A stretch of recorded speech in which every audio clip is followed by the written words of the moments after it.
So I'm going to show you a quick tip.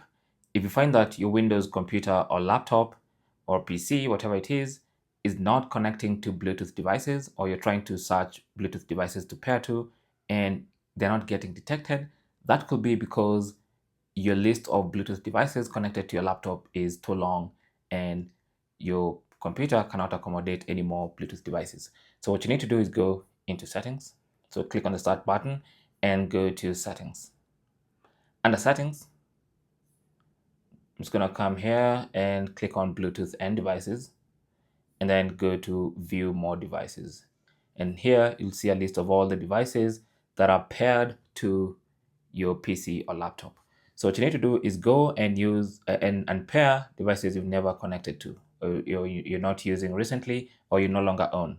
So for instance, I can come here to this device, click on this little arrow here and select remove, and then confirm by clicking on remove this device, and it's going to get deleted. And then you can do that for all the devices you no longer use. And then after that, you can now try to pair some new Bluetooth devices, and you should be able to pair your new Bluetooth devices. Thanks for watching, and good luck.